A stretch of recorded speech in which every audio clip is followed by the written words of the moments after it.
வணக்கம் மனத்தோட பார்த்து பார்த்து தேர்ந்தெடுத்த, அதாவது நம்ம விஜய் அவர்கள் வந்து பார்த்து பார்த்து தேர்ந்தெடுத்த கேண்டிடேட் இருக்காங்கல்ல, அதாவது எம்எல்ஏ வேட்பாளர்கள், அவங்களாம் எப்படி களத்துல தீயா செயல்படுறாங்கன்ட்டு நம்ம விஜய் சாருக்கே இது வந்து போட்டு காட்டலாம். சார் வாங்க சார் வீடியோக்கள் போலாம்.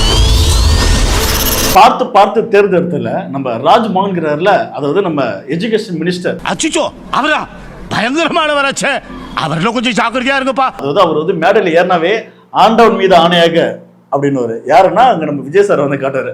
ஆண்டவன் மீது ஆணையாக நான் உறுதியளிக்கிறேன் அப்படின்னு வந்து தன்னுடைய ஒட்டுமொத்த அடமானத்தையும் கொண்டு போயிட்டு விஜய் சார் காலில் வச்சிட்டா. சாமி நீதான் சாமி எனக்கு. ஏன்னா யூடியூப்ல வந்து பொழப்பு ஓட்டிட்டு இருந்தேன், எனக்கு எம்எல்ஏ பதவி கொடுத்து அது மட்டும் இல்லாம அமைச்சர் பதவி வேற கொடுத்துட்டீங்களா, நீதான் சாமி எனக்கு சாமி ஆண்டவரே. அந்த மாதிரி நம்ம வந்து ராஜ்மோகன் சார் வந்து உருட்டுவார்ல, அவர் என்ன சொல்லிக்கிறாருன்னா, இப்போ வந்து சம்மர் லீவ் போயிட்டு இருக்கு, ஸ்கூல் எப்போ வந்து ஓப்பன் பண்ணலாம், அதாவது ரீ ஓப்பன் எப்போ பண்ணலாம் அப்படின்னு கேட்க தான் பையன்கிட்ட போயிட்டு வந்து கேட்டுக்கிறாரு ஆலோசனை. செல்லம் டேய் ஸ்கூல் எப்படா திறக்கலாம் அப்படின்னு போது, அப்பா என்னப்பா அவசரம், இன்னும் கொஞ்ச நாள் போட்டும்பா அப்படின்னு ஒன்னே. ஆமல்ல நல்லா இருக்குல்ல, சரி இதே கொண்டு போயிட்டு நம்முடைய முதல்வர்கிட்ட சொல்லலான்ட்டு விஜய் சாரை மீட் பண்ணி, சார் என் பையன்கிட்ட இது மாதிரி கேட்டேன், ஸ்கூல் எப்படா ஓப்பன் பண்ணலான்னு கேட்டேன், இப்போ நாங்க அவசரம் அப்புறமா ஓப்பன் பண்ணலாம் அப்படின்னா நீங்க என்ன சார் நினைக்கிறீங்க அப்படின்னு கேட்கும்போது, இது நல்லா தானே இருக்கு, விடுங்க பசங்க தான் நம்மளுக்கு வந்து விசில் அடிச்சு ஓட்டு போட வச்சாங்க, ஒரு நாள் ஜாலியாக இருக்கட்டும், எதுக்கு இப்போ வந்து ஸ்கூல் ஓப்பன் பண்ணி அறிவிலாம் வந்துச்சுன்னா அதுக்கப்புறம் நமக்கு எவனும் ஓட்டு போட மாட்டான் அப்படின்ற டிஸ்கஷன் பண்ணியிருக்காங்க. ஏங்க உலகத்துல எங்கடா இந்த மாதிரி நடக்குமாங்க? தமிழ்நாட்டுடைய எத்தனை மாணவர்களை படிப்புன்றது எவ்வளவு முக்கியமான விஷயம், அது வந்து எந்த டைம்ல எப்போ ஓப்பன் பண்ணணும், எங்க அங்கங்க சிலபஸ் முடிக்க டைம் இல்ல சொல்லிட்டு எவ்வளவு வந்து கால்குலேட் பண்ணி எவ்வளவு பிளான் பண்ணி பண்றாங்க. இங்க என்னடான்னா நம்ம கல்வித்துறை அமைச்சர்னா தன்னோட பையன்கிட்ட கேட்டுக்கிறாரு டிஸ்கஷன். என்னங்க விளங்கமாங்க இது? ஐயோ இல்ல இந்த மாதிரி போனா எப்படிங்குது?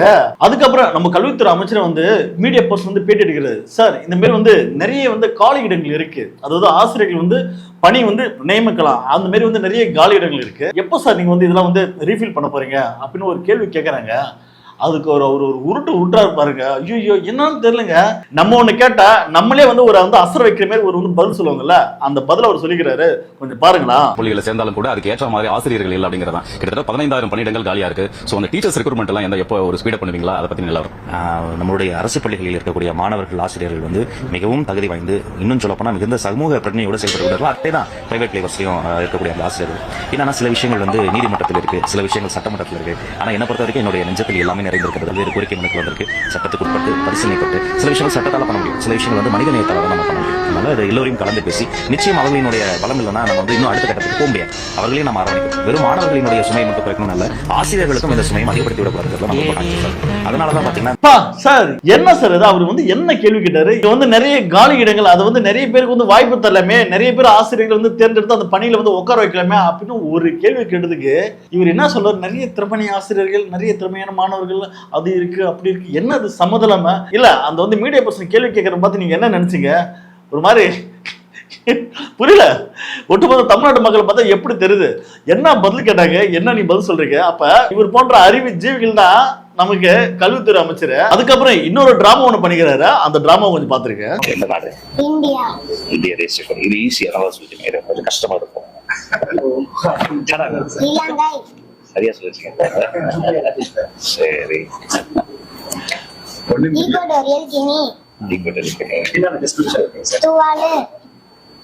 துவாலுன்னு ஒரு நாடு, அதோடைய தேசிய கொடி கரெக்டா. அது வந்து நான் வந்து ஏன் சிரிச்சேன்னா, அந்த குழந்தை எதுவும் தப்பாலாம் சொல்லல. இப்ப நடக்கிற சம்பவம் பாத்தீங்களா, அந்த குழந்தைங்கலாம் பார்த்தோன்னா ஸ்கூல் யூனிஃபார்ம் போட்டு அரசு பள்ளி மாணவிகள், அந்த மாணவிகளை கூட்டு வந்து கேள்வி கேட்கிறாரு. எப்ப இந்த டைம்ல ஸ்டில் டேட் பார்த்தோன்னா எல்லா ஸ்கூலும் பார்த்தோன்னா சம்மர் லீவு. இந்த சம்மர் லீவ்ல வந்து பாவம் அந்த 3-4 குழந்தைங்களை வந்து யூனிஃபார்ம் போட்டு வா ஷூட்டிங் எடுக்கிறாங்க. நம்ம வந்து தாவக அமைச்சர் மாமா இருக்கிறாருல, அதாவது நம்ம வந்து ராஜ்மோகன் மாமா, வாங்க அவர் கூட வந்து ஒரு ஷூட்டிங் எடுக்கலாம், ரீல்ஸ் எடுக்கிறாங்க வாங்கன்னு சொல்லி பாவம் குழந்தைங்க அழகா வீட்டுல விளையாட்டு இருந்த குழந்தைங்களை யூனிஃபார்ம் போட்டு கொண்டு வந்து, என்ன இது ரீல்ஸ் இல்ல, ஸ்கூல்ல ஓபன் பண்ணதுக்கு அப்புறம் நீங்க போய் ஸ்கூல்ல மீட் பண்ணி எந்த ஆங்கில வேணா கேமரா எடுங்க, என்ன கர்மம் பண்ணுங்க, லீவு தானே. இப்ப என்ன சின்ன சின்ன குழந்தைங்க இல்ல, அது கூட 10th 12th சொன்னா கூட பரவாயில்ல, இதை வந்து ஸ்பெஷல் காசு சொல்லி சமாளிக்கலாம்.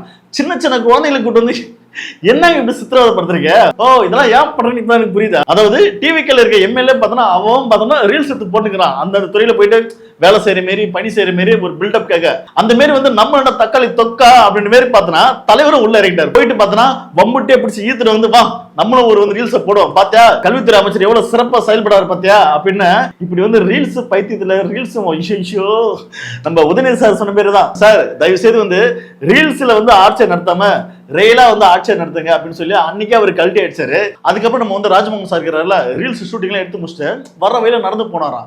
எதிரில் பார்த்தா ஒரு சின்ன பையன் அப்படியே நடந்து வந்தானா வரும்போது பெல்ட்டை வந்து வச்சான். பெல்ட்டை வந்து அப்படியே டவுசர் கீழே வந்துச்சான். ஐயோ அப்படியே அப்படியே ஓடி ஜம்ப் பண்ணி அந்த டவுசர் பிடிச்சி தூக்கி அந்த குழந்தை பையனோட மானத்தை காப்பாத்திட்டாருப்பா அப்படின்னு சொல்லி தந்தில போடுறாங்க. இல்ல இதெல்லாம் ஒரு செய்தின்னு சொல்லி தந்தில போட்டுக்கிறீங்க. இல்ல என்னது இது ஒரு பையனுக்கு பெல்ட்டை வந்து போச்சா அமைச்சர் வந்து அந்த பெல்ட்டை தூக்கி விட்டு டைட் பண்ணி விட்டாராம். தந்தை செய்தி அவர்களே நீங்க வந்து எப்படி தெரியுமா செய்தி போனா சிறுவனின் மானத்தை காப்பாத்திய கல்வித்துறை அமைச்சர் அப்படின்னு போட்டீங்கன்னா இன்னும் கெத்தா இருந்திருக்குல்ல. என்ன இது இந்த மாதிரிலாம் செய்தி போட்டு கூத்து வச்சுக்கிறீங்க. நம்ம டிவிக்கோட இன்னொரு அமைச்சர் ஒருத்தர் இருக்காங்க தெரியுமா, அதாவது வெளிநாட்டில் உள்ள தொழில்கள் இருக்கு தெரியுமா, அது பிசினஸ் அந்த பிசினஸ் எல்லாம் இழுக்கிறதுக்காக ஒரு ரீல்ஸ் போட்டிருக்காங்க பாரு. ஐயோ ஐயோ ஐயோ என்ன ரீல்ஸ் முதல்ல அந்த ஷாட் கொஞ்சம் பாருங்களா. Let's be honest. Nobody wants a government that takes forever. Files, approvals, delays and waiting. Honorable Chief Minister, see Joseph Vijay sir mandated me to fix. ஆனா டிவிக்கு சார்ந்த அமைச்சரோட எத்தனை ரீல்ஸ் பார்த்தேன். ஆனா இந்த ரீல்ஸ் பார்த்தா எனக்கு சிரிப்பு சிரிப்பா வருது. கண்ட்ரோலே பண்ண முடியல. என்ன என்ன டேக் அது காஸ்டியூம் பாத்தீங்களா. ஐயோ மெர்சலா இருக்க பாக்குமா அந்த காஸ்டியூம் போட்டு இந்த மாதிரி ஒரு ரீல்ஸ் போட்டா பில்கெட்ஸ் தெரியுமா அவர் வந்து இன்னைக்கு உடனே வந்து அட்வான்ஸ் கொடுத்து அப்படி போயிட்டே இருப்பாரு. அந்த அளவுக்கு ரீல்ஸ். என்ன மேடம் அப்படியே கையை காட்டி என்ன என்ன ஸ்டைல் இது பாருங்க. இல்ல இப்படிலாம் பார்த்தா எவனா ஒரு கம்பெனிக்காரன் வருவானா இதுனா இது இதுனா கூத்தாடிங்களோட கேங்க அப்படின்னு சொல்லி காரி துப்ப மாட்டான். அதாவது ஒரு அரசு சார்ந்த ஒரு அழைப்புனா நீங்க என்ன பண்ணணும் ஒரு வந்து மீடியா பர்சன் மீட் பண்ணி பதில் சொன்னா போதும்.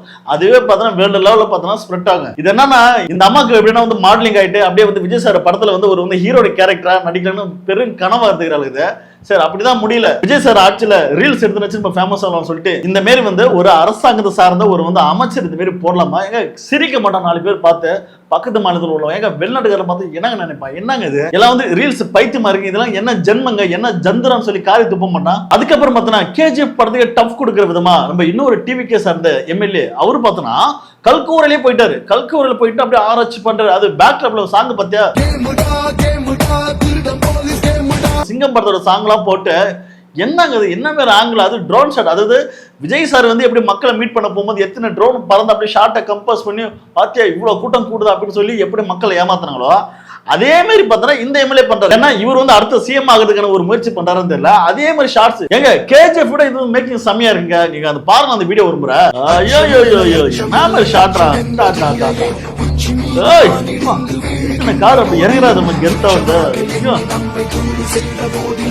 பா பார்க்கும்போது சும்மா ஃபயரா இருக்கியா உண்மையே. என்ன பாக்கெட்ல எதுவும் சில்லற எல்லாம் தூக்கி வந்து வீசலாம்னு நினைச்சேன். என்னங்க இது ஏன்னா இல்ல நீங்க வந்து அப்படியே ஃபயரா வேலை செய்ய கலந்துல காட்டுறீங்களா. இல்ல சோசியல் மீடியாவில் பார்த்தோம்னா இந்த மாதிரி வீடியோ ஷேர் பண்ணிட்டு நம்ம அணில் பண்ற பாடு இருக்கு பாத்தீங்களா. என் தலைவன் பாத்தீங்கன்னா சும்மா அதிரடி காட்டுறாரு. பார்த்தா எத்தனை கல்கூரை வந்து மூட்டா தெரியுமா டிஎம் காட்சியில் வந்து எத்தனை கல்கூரை வச்சு எவ்வளவு கொள்ள அடிச்சாங்க இதெல்லாம் வந்து மூடிட்டாருங்க அப்படின்னு சொல்லி ஃபயர் விட்டுக்கிறாங்க. கீழே வந்து கமெண்ட் வந்து கேட்கறாங்க மூடிட்டீங்களா அப்படியேடா மூடிட்டீங்களா மூடுங்க. எதனா ஒரு ஜீவோ வந்து காட்டுறான்னா எவனுங்க இருந்து காட்ட தெரியல. ஆனா இவரு என்ன பண்றாங்க ஃபேக்கா ஒரு கல்கூரை வந்து போட்டு காட்டுறாங்க இது வந்து மூடிட்டாங்க சொல்லி. அது வந்து எந்த கோரடா அப்படின்னு சொல்லி தேடி போய் பார்த்தா அந்த ஃபேக்ட் செக் அது வந்து நம்ம யூட்டர்ன்ங்கிறாங்களா ஐயன் கார்த்திகன் அவர் போய் ஃபேக்ட் செக் எடுத்து போய் பார்த்தா கேரளாவில் எர்ணகுளம் அப்படின்னு ஒரு பகுதியில அந்த கல்கூரியை வந்து இது போட்டு பாத்தியா டிவிக்கு அமைச்சர் வந்து மூடிட்டார் பாத்தியா அப்படின்னு சொல்லி ஃபயர் விட்டீங்க. டேய் என்னடா ஃபேக்லவே வாழ்றீங்க. அது வந்து இவன் ஒரு வந்து உலகங்க. விஜய் சார் வராரு கோட் பண்ணி வராரு ஃபைட் பண்றாரு அடிக்கிறாரு எதிர்கட்சி நாக் அவுட் பண்றாரு ஓட வர்றாரு மோடி கிட்ட போறாரு அங்க போனா அடிச்சு நாக் அவுட் பண்றாரு. அதுக்கப்புறம் தமிழ்நாட்டுக்கு வராரு யாரெல்லாம் வந்து டிவிக்கு எதிர்த்து பேசுறாரு அங்க அடிக்கிறாரு ஃபைட் பண்றாரு நாக் அவுட் பண்றாரு. அதுக்கப்புறம் ஓடுறாரு அப்படி வராரு ஃபைட் பண்றாரு. இப்படியே ஒரு கனவு உலகத்துல வாழ்றாங்க. ஆனா ரயில் லைஃப்ல பார்த்தோன்னா அங்கங்க காரி துப்புறானோ சட்ட ஒழுங்கு சந்தி சிரிக்கிறான் அங்க காரி துப்புறானோ. நேத்து ஒரு சாதி கலவரம் அதாவது கல்யாணத்துல கட் அவுட் வைக்கிறதுக்காக பார்த்தோன்னா இந்த தேவர் சமுதாய சார்ந்த ஒரு சில சாதி வெறிச்சு பார்த்தோன்னா அறுவல் எடுத்து வெட்டி பல பேர் வெட்டிக்கிறானுவ சில பேர் வெட்டி கொன்னுக்கிறானுவ. இப்ப நடந்த சம்பவம் நேத்து நடந்த சம்பவம் இதுக்கு வந்து எதிர்த்து இந்த மாதிரி சாதி ரீதியா தாக்குதல் நடக்குது அப்படின்னு சொல்லி ஒரு தற்கொலை பார்த்தா எவனும் வந்து வீடியோ போட மாட்டான்னு பேச மாட்டாங்க. ஆனா பார்த்தா விஜய் சார் ஃபயர் வராரு விஜய் சார் கலக்குறாரு. எந்த உலகத்துல நீங்களா வாழ்றீங்க. அதாவது பார்த்தனா என் வீட்டுல நான் தூங்கும் போது பார்த்தனா நேத்து இரவு கிட்டத்தட்ட பார்த்தனா 4 மணிக்கு கரண்ட் போச்சு. கரண்ட் போன கரண்ட் 5 மணி தான் வந்து கிட்டத்தட்ட 1 மணி நேரம் கரண்ட் இல்ல. வீட்டுல பார்த்தா 2 சின்ன குழந்தைங்க தூங்க முடியாம கதறுதுங்க. அப்ப பல இடத்துல பார்த்தோன்னா இந்த மாதிரி பார்த்தோன்னா மின் பற்றாக்குறையால வந்து மின் தட்டுப்பாடு இருக்கு. இதை பத்தி எவனா பேசுங்கடான்னா எவனும் பேச மாட்டான். ஏன்னா அவங்க வீட்டுல அந்த மாதிரி இருந்தா கூட பேச மாட்டாங்க. கேட்டா விஜய் சார் ஆட்சி நல்லா இருக்கு அப்படின்னு சொல்லி இவங்க தனி உலகத்துல வாழ்றாங்க. சரி, இதுதான் இப்படி போயிட்டு இருக்குன்னு பார்த்தா நம்ம போக்குவரத்து அமைச்சர் தெரியுமா, அவரு ஒரு பக்கம் ஃபயர் விடுறாரு. அவரு தன்னோட மூளையை வந்து எப்படி இன்டெலெக்சுவலா எப்படி வந்து புத்திசாலித்தனமா யூஸ் பண்றாருன்றது இந்த வீடியோ கொஞ்சம் பாருங்களா, அவ்வளவு சூப்பரா இருக்கும். உங்களுக்கு என்ன தேவை? Bus reservation, அன்ரிசர்வேஷன். இதுல குழப்பம் என்ன ஆகுதுன்னா அன்ரிசர்வேஷன் அதிகமா இருக்காங்க. முன்பதிவு செய்யாதவர்கள் அதிகமாக கும்பலாக சேர்ந்ததுனால அவங்களுக்கு ஒரு குழந்தையை கூட்டு வந்துடுறாங்க, ஒரு பதட்டம் வருது, இந்த வண்டி வரலன்ட்டு. இதுல முன்பதிவு செய்தவர்களும் வந்துடுறாங்க. அப்ப ரெண்டு தான் இங்க பிரச்சனையே வருது. நான் என்ன பண்ணுனாக்கா முன்பதிவு செஞ்சாங்க பாத்தீங்களா, அவங்க பேருந்துல கூட இந்த கும்பலை குறைக்க வேண்டும் என்பதற்காக அவங்க கிட்ட பேசி இந்த மாதிரி நீங்க கொஞ்சம் வெயிட் பண்ணுங்க, இவங்களை முதல்ல அனுப்பிச்சிடலாம்னு சொல்லி அந்த பஸ்ல இவங்களாம் ஏற்றி அனுப்பிச்சதுனால இந்த கூட்டம் எல்லாமே குறைஞ்சிருச்சு. இவர் தான் பார்த்தனா தமிழ்நாட்டுடைய போக்குவரத்துறை அமைச்சர் என்ன சொல்றாரு பாத்தீங்களா, முன்பதிவு செய்யாதவங்களோட கூட்டம் நிறைய வந்ததால முன்பதிவு பண்ணவங்களை வந்து வெயிட் பண்ண வச்சிட்டாராம். ஏன்னா நீங்களா பணக்காரங்க, காசு இருக்கு, நீங்களா உட்கார்ந்து சாப்பிடலாம், நான் ஒன்னும் சாப்பிடல. அவரே சொன்னார் தெரியுமா, நான் ஒன்னும் சாப்பிடல, நீங்க நல்லா சாப்பிட்டு இருப்பீங்க திட்டமா, ஏன்னா நீங்க வந்து முன்பதிவு பண்ணிட்டு வந்திருப்பீங்க, நல்லா சாப்பிட்டு இருப்பீங்க, நான் ஒன்னும் சாப்பிடல சார் அப்படின்னு சொன்னாரு.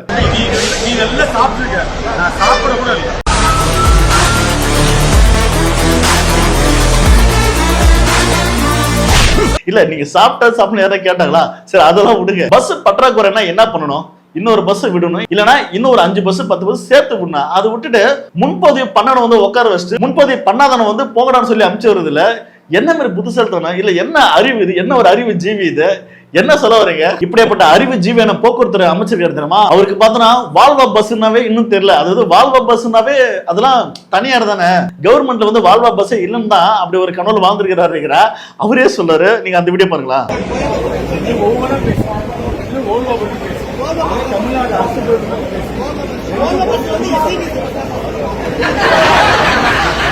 ஏங்க வால்வா பஸ் வரல, நீங்க வந்து வால்வா பஸ் ஓனர் போய் கேளுங்க, இது வந்து தமிழ்நாடு அரசு பஸ் அப்படின்னா மட்டும் இங்க வாங்கணும். அவர் தான் சொல்றாரு, ஏங்க என்னங்க அறிவு கட்ட முட்டாளக்கிறீங்க, வால்வா பஸ்னா எஸ்ஐடி பஸ்ங்க, இது கூட தெரியாது அப்படின்னு. ஓ அப்படியா, வரம் பூரா அடிக்கிறோம்பா பொருள் எடுத்து என்ன சொல்றது. ஐயோ, செய்தியை திறந்தாவே நம்ம வந்து விஜய் சார் வந்து பார்த்து செலக்ட் பண்ண அமைச்சர்கள் இந்த எம்எல்ஏ பண்ற கூத்துக்கு இருக்கு. ஏங்க தினம் கூத்தா இருக்கு. அப்ப என்னன்னா இதுக்கெல்லாம் சினிமா முகத்துல இருந்தது, ரீல்ஸ் முகத்துல இருந்த சில பைத்தியங்களாம் ஒண்ணு கூட்டி ஆட்சி அமைச்சு இன்னைக்கு பார்த்தோன்னா கேலிங் கிண்டலும் கூத்தா இருக்கு. என்னத்த சொல்லுது. ஆனாங்க உண்மையா சொல்றேங்க, தினம் டெய்லியும் கண்டென்ட் கொட்டி கிடக்குதுங்க. எந்த கண்டென்ட் ட்ராப் பண்றதுன்னு நானே யோசிக்க வேண்டியதா இருக்கு. இது பண்ணலாமா, இல்ல இது பண்ணா இன்னும் கொஞ்சம் ஃபன்னா இருக்குமா, இல்ல இது பண்ணலாமா, ஐயோ இல்லன்னா இது பண்ணணுமா. ஒரு நாளைக்கு எத்தனை கண்டென்ட் தான் வருது. அந்த அளவுக்கு பார்த்தா ஒரே கூத்தா இருக்கு மக்களே. என்னத்த சொல்றது. வீடியோட இறுதியா விஜய் சாருக்கு நம்ம ஒரு கோரிக்கை வச்சாகணும். அதாவது டிவிகே சார் தான் சில தற்கொலைகள் பார்த்தோன்னா அவங்க ஒரு உலகத்துல வாழ்றாங்க. ஆனா தமிழ்நாட்டுல வந்து என்ன மாதிரி பிரச்சனை நடக்குதுன்றது இந்த வீடியோ மூலமா நம்ம வந்து விஜய் சாருக்கு வந்து ஒரு கோரிக்கை வச்சாகணும். தமிழ்நாட்டுல சட்ட ஒழுங்கு சந்திச்சு இருக்குதுன்னா அது உண்மைதான், அதையும் கண்டிப்பா நீங்க பார்த்தாகணும். அதுக்கப்புறம் பார்த்தோன்னா இரவு நேரங்களில் பார்த்தோன்னா மின்வெட்டு வந்து ஏற்படுதுன்னா கண்டிப்பா அது ஏற்படுது. ஆனா அதையும் தாண்டி முக்கியமா ஒரு விஷயங்கள், சாதிய ஆணவ கொலைகள், சாதிய கலவரங்கள், சாதி தூண்டுதல் பெற நிறைய சம்பவங்கள் நடக்குது. முதலமைச்சர் அவர்களே தயவு செய்து கண் திறந்து பாருங்க. அதாவது எங்க ஒருத்தவங்க சாதி கலவரம் தான் நடக்குது அப்படின்னு கடந்து போவாதீங்க. உங்களை வந்து சாதி பார்க்காம உங்களை எல்லாரும் வந்து ஓட்டு போட்டிருக்காங்க. அதாவது அதிகப்படியான தலித் வாக்கு தான் பார்த்தோன்னா உங்களுக்கு வந்து ஓட்டு போட்டிருக்காங்க. இதுக்காகனாச்சும் நீ வந்து ஆக்ஷன் எடுத்தவங்க. நிறைய இடத்துல பார்த்தோன்னா சாதி ரீதியான கொலைகள். ஐயோ என்னங்க, நேத்து பேனர் வைக்கிறதுக்கு வெட்டி செத்துக்கிறானுங்க. என்னங்க இவ்வளவு கேவலமா இருக்காங்க. அப்ப இதுக்கெல்லாம் வந்து உடனடி ஆக்ஷன், உடனடி வந்து தீர்வு தண்டனை கொடுத்தா மட்டும்தான் அந்த தவறு மீண்டும் நடக்காது. நீங்க வந்து பதவி ஏற்று ஒரு வாரத்திலே பார்த்தோன்னா ஒரு ஆணவ கொலை, ஒரு காதலன் காதலி முன்னே பார்த்தோன்னா அந்த பையனை குத்தி சாவடிக்கிறான். இதுக்கெல்லாம் என்ன ரியாக்ட் பண்ணிக்கல, அட்லீஸ்ட் ஒரு வந்து அறிக்கை விடலாம்ல. அப்ப கவின் ஆணவ படைகள் நடக்கும் போது பார்த்தோன்னா விஜய் சார் வந்து பேசல, மௌனம் காத்தாரு. இப்பயும் இந்த மாதிரி தொடர்ந்து இந்த மாதிரி சம்பவம் நடக்குதுன்னா அப்ப சாதி ரீதியா பிரச்சனைகள் நடக்கும் போது விஜய் சார் வந்து வாய் திறந்து பேச மாட்டாரா? சாதி ஓட்டு போயிடுன்னு சொல்லி நீங்க வந்து வாயை மூடிட்டு இருக்கீங்களா அப்படின்னு. அதையும் தாண்டி இந்த திமுக எதிர்ப்பாளர்கள், அதாவது திமுகனாவே நெற்றிக்கன் திறந்தமே குற்றம் அல்ல கைங்க சில சைக்கோ வந்து பார்த்தனா இன்னும் பார்த்தனா திமுக பிடிச்சு வந்து கடிச்சிட்டு இருக்கு. அதாவது சாதிய பிரச்சனை, சாதிய ஆணவ கொலை நடக்குதுன்னா தாவைக்கு ஆட்சின்னு சொல்லி வாய் திறந்து இப்பனாச்சும் வாய் திறந்து பேசுகிறாங்க. அதாவது நம்ம ரஞ்சித் சார் தெரியுமா, இன்னி வரைக்கும் பார்த்தோன்னா நிறைய பிரச்சனை பார்த்தோன்னா வாய் திறந்து பேசவே மாட்டாரு. திமுக ஆட்சினா நீ வாய் திறந்து பேசுறீங்க, திமுக ஆட்சின்னு சொல்லி மென்ஷன் பண்றீங்க. ஆனா இப்ப பார்த்தோன்னா தாவைக்கு ஆட்சியில் இந்த மாதிரி சம்பவம் நடக்குதுன்னு சொல்றதை விட தமிழக அரசு இதுக்கு வந்து உடனடியாக நடவடிக்கை எடுக்கும் அப்படின்றீங்க. தமிழக அரசு யாரும் நடத்துறது? டிவிக்கே தானே,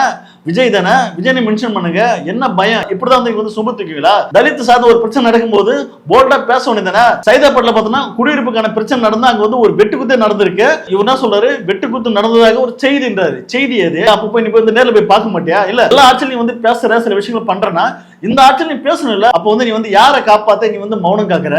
இல்ல இதனால வரைக்கும் பார்த்தோன்னா தாவைக்கு ஆட்சியில் பார்த்தோன்னா எத்தனை சாதி ரீதியா பிரச்சனை நடந்திருக்கு. எந்த ஒரு தாவைக்கு சார்ந்த கட்சியாலோ இல்ல வந்து வேட்பாளரோ இல்ல வந்து எம்எல்ஏவோ இல்ல வந்து விஜயே பார்த்தோன்னா ஒரு அறிக்கை விட்டாங்களா? இல்ல வந்து போய் அந்த களத்துல போய் நின்னாங்களா? பாதிக்கப்பட்ட மக்களை போய் யாரும் பார்த்தாங்களா? அப்ப நீங்க எல்லாம் பார்த்தோன்னா பார்ப்பனத்துக்கு வந்து ஆதரவா செயல்படுறீங்க அப்படின்னு வந்து நாங்க வந்து எடுத்துக்கலாமா? அப்ப ஒரு பிரச்சனைனா எல்லா இடத்துலயும் பேசணும் இல்ல? அப்ப வாயை மூடிட்டு பட்டும் படாம தொட்டும் தொடாம பேசுறது நடக்குதுல என்னது இது? அதாவது 7 தலித்துகளை வந்து அமைச்சர் ஆகிட்டேன்னு சொல்லி ஃபயர் விடுறீங்க. ஆனா அறநிலைத்துறைன்றது எவ்வளவு முக்கியமான ஒரு விஷயம். அந்த அறநிலைத்துறையை வந்து ஒரு பார்ப்பனர் கையில போய் ஒப்படைக்கிறாருன்னா இதை திறந்து யாரும் பேசல. தலித்த ஆதரவாளர்கள் சொல்லக்கூடிய ரஞ்சித் அவர்களும் சரி நிறைய பேர் ஏன் இதை திறந்து வாய் திறந்து பேச மாட்டீங்க? இதுவும் பேசணும்ல ஏங்க? அதுதாங்க அதிகாரத்தை நோக்கி கேட்க வேண்டிய கேள்விகள். ஒரு காலத்துல வந்து பார்ப்பனன்றது எவ்வளவு தலை விரிச்சு ஆனந்தா அதை பத்தி பேசணும்ல. உள்ள தலித்த ஆதரவாளர்கள் நான் வந்து தலித் சப்போர்ட்டர் சொல்லி சில பேர் வந்து சோசியல் மீடியா வந்து ஃபயர் விடுறீங்க.